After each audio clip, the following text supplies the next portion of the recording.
on a diplomatic path with Iran. The president and his team, namely Special Envoy Witkoff, continue to be in communication with the Iranians and especially our Gulf and Arab partners in the region. When they heard we were coming, it was, you can't move. It's very hard, very dangerous actually to move to. And they also knew we were coming, so I don't think too many people want to be down there knowing we're coming. With the bunker busters, as we call them, we're the only ones that have them. We have the best equipment, best nuclear. Siasat Amerika yang ikut campur di kemelut Iran-Israel benar-benar sulit ditebak. Usai menggempur 3 fasilitas nuklir Iran, kini Gedung Putih malah menyodorkan tawaran kerjasama pengelolaan uranium. Manuver diplomasi Amerika Serikat terhadap Iran kembali menjadi sorotan. Dalam tempo yang nyaris bersamaan, secara paradoks, Amerika menyuarakan keinginan untuk membuka kembali jalur diplomasi terkait program nuklir Iran. Kenapa Amerika menyerang Iran, lalu kemudian menawarkan kerjasama? Apakah ini bentuk inkonsistensi kebijakan luar negeri? Ataukah justru bagian dari strategi besar untuk mengelola kekuatan lawan sambil menjaga stabilitas kawasan? Di permukaan, tindakan ini bisa tampak seperti upaya menjaga keseimbangan antara menegakkan ketertiban dan meredam eskalasi. Namun jika dicermati lebih dalam, langkah Amerika ini mencerminkan ketegangan antara ambisi hegemonik dan realitas geopolitik yang berubah cepat. Serangan militer yang dilakukan Amerika Serikat adalah pesan kekuatan. Tapi ajakan kembali ke meja perundingan nuklir adalah pengakuan bahwa perang terbuka dengan Iran akan lebih merugikan daripada menguntungkan. Disinilah muncul pertanyaan besar, apakah Amerika sedang menjalankan strategi ganda atau sekedar merespon situasi kepanikan global yang tidak lagi bisa mereka kendalikan. Program nuklir Iran telah lama menjadi titik api dalam hubungan internasional. Sejak penandatanganan kesepakatan nuklir JCPOA pada 2015 yang sempat meredakan ketegangan global, dinamika hubungan Iran-Amerika Serikat mengalami pasang surut. Pada masa pemerintahan Donald Trump, Amerika secara sepihak keluar dari perjanjian tersebut pada tahun 2018 dan memperlakukan kembali sanksi ekonomi yang keras terhadap Iran. Sebagai respon, Iran mulai meningkatkan pengayaan uraniumnya di atas batas yang ditetapkan dalam perjanjian. Kini, dengan program nuklir Iran yang semakin dekat ke tingkat kemampuan senjata, ancaman nyata terhadap stabilitas kawasan pun meningkat. Laporan IAEA, Badan Energi Atom Internasional, menunjukkan bahwa Iran telah memperkaya uranium hingga tingkat 60%, hanya satu langkah teknis dari kadar senjata, yakni 90%. Situasi ini menempatkan Amerika dalam dilema strategis. Di satu sisi mereka tidak ingin Iran memiliki senjata nuklir, di sisi lain, tekanan ekonomi dan serangan militer terbatas terbukti tidak menghentikan ambisi nuklir Iran. Apa yang dilakukan Amerika terhadap Iran adalah pola yang tidak baru. Ini merupakan bagian dari pendekatan ganda, sebuah kombinasi tekanan militer dan sanksi ekonomi, disusul dengan tawaran perundingan. Strategi ini digunakan agar lawan merasa tertekan tapi punya jalan keluar. Dengan begitu, Amerika bisa mempertahankan posisi dominannya tanpa perlu perang terbuka. Strategi ini juga bertujuan untuk membentuk persepsi global. Amerika ingin tetap terlihat sebagai pemimpin dunia yang kuat namun rasional, siap bertindak namun juga terbuka untuk dialog. Tawaran kerjasama nuklir ke Iran juga erat kaitannya dengan kepentingan domestik dan ekonomi Amerika. Sejak invasi Rusia ke Ukraina, dinamika energi global berubah drastis.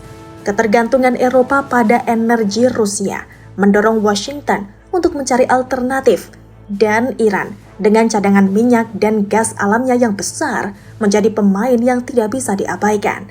Jika perjanjian nuklir bisa dihidupkan kembali dan sanksi dicabut, maka Iran bisa kembali mengekspor minyaknya ke pasar global.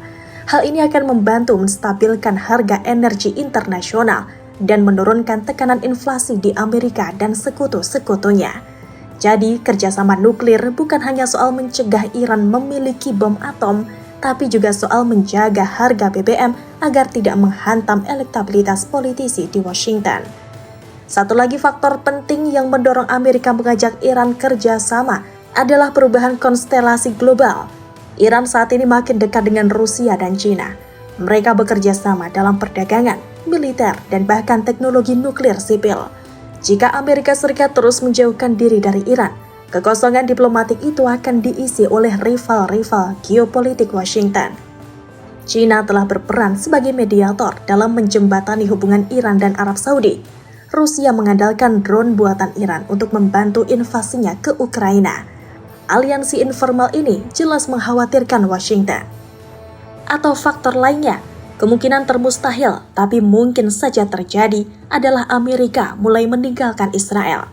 Hubungan yang disebut sebagai tak tergoyahkan ini bisa saja retak. Perkembangan global dalam beberapa tahun terakhir menunjukkan dinamika yang berubah cepat. Konflik berkepanjangan di Gaza, meningkatnya tekanan internasional terhadap agresi militer Israel, dan munculnya poros kekuatan baru membuka kemungkinan itu. Kemungkinan ini terdengar tak masuk akal. Namun hari ini dengan semakin derasnya kritik terhadap Israel bahkan dari dalam negeri Amerika sendiri, serta gesekan yang muncul di dalam kepentingan geopolitik negara-negara barat, gagasan ini mulai terasa relevan untuk dibahas secara rasional dan strategis.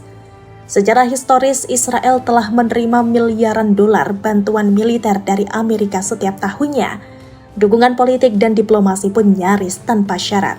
Bahkan ketika Israel menuai kritik dunia karena serangan brutal di wilayah Gaza atau pembangunan pemukiman ilegal di tepi barat, Amerika tetap menggunakan hak vetonya di Dewan Keamanan PBB untuk melindungi Tel Aviv dari sanksi internasional. Namun di balik itu semua, dinamika politik dalam negeri Amerika mengalami pergeseran. Generasi muda mulai bersuara lantang, mengecam kebijakan luar negeri yang pro-Israel tanpa kritik. Anggota Kongres secara terbuka menyuarakan keprihatinan terhadap penderitaan rakyat Palestina dan menyerukan evaluasi ulang bantuan militer ke Israel. Survei opini publik di Amerika Serikat pun menunjukkan perubahan. Semakin banyak warga Amerika, terutama dari generasi milenial dan Gen Z, yang memandang konflik Israel-Palestina bukan lagi sebagai perang melawan terorisme, tetapi sebagai bentuk kolonialisme dan penindasan. Dengan perubahan ini, muncul tekanan politik baru bagi pemerintah Amerika Serikat untuk menyeimbangkan kembali posisinya. Dalam situasi seperti ini, dukungan tanpa syarat kepada Israel bukan lagi dianggap sebagai aset, melainkan bisa menjadi beban politik. Tak hanya Amerika, negara-negara Eropa yang selama ini menjadi bagian dari sekutu strategis Israel, kini juga mulai menunjukkan tanda-tanda kejenuhan. Prancis, Spanyol, Irlandia, Norwegia, dan beberapa negara Skandinavia lainnya mulai mengambil posisi tegas terhadap Israel. Beberapa di antaranya bahkan secara resmi mengakui negara Palestina sebagai bentuk protes terhadap kebijakan agresif Israel di wilayah pendudukan. Komunitas Uni Eropa juga telah mempertimbangkan untuk menerapkan sanksi terhadap perusahaan-perusahaan Israel yang terlibat dalam pembangunan pemukiman ilegal.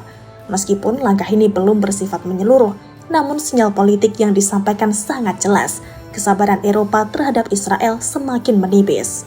Selain itu, meningkatnya gerakan masyarakat sipil pro-Palestina di Eropa yang didorong oleh media sosial dan jaringan aktivis global telah mendorong banyak pemerintah untuk mempertimbangkan ulang posisi mereka. Di berbagai kota besar dunia, aksi boikot terhadap produk Israel, demonstrasi anti-pendudukan, hingga tekanan terhadap pemerintah agar berhenti menjual senjata ke Tel Aviv menunjukkan bahwa legitimasi moral Israel mulai terkikis. Dunia hari ini tidak lagi dikendalikan oleh satu kekuatan besar saja. Munculnya blok-blok baru seperti BRICS, serta menguatnya China sebagai kekuatan ekonomi dan diplomatik global telah mengubah cara negara-negara kecil dan menengah melihat konflik. Dalam forum-forum internasional, dukungan terhadap Palestina semakin kuat dan tekanan terhadap Israel meningkat. China dan Rusia secara konsisten mengambil posisi yang lebih dekat dengan perjuangan Palestina, baik secara diplomatik maupun naratif. Jika Amerika dan sekutunya tidak lagi bisa sepenuhnya mendikte arah opini internasional, maka Israel pun tidak lagi menikmati perlindungan global yang dulu begitu kuat. Kondisi ini diperparah dengan isolasi moral yang kini melingkupi Israel. Ketika serangan udara Israel terhadap Gaza menyebabkan ribuan korban sipil, termasuk anak-anak, dunia mulai melihat konflik ini bukan sebagai perang melawan teror, tapi sebagai bentuk kekerasan sistematis terhadap bangsa yang terjajah. Jadi, kemungkinan Israel ditinggalkan oleh Amerika dan sekutu-sekutunya bukan lagi isapan jempol. Perubahan opini publik, dinamika politik global, dan semakin tingginya biaya moral dari kebijakan agresif Israel menjadi faktor-faktor yang membuat negara itu tidak lagi kebal dari kritik, bahkan dari sahabat dekatnya sendiri.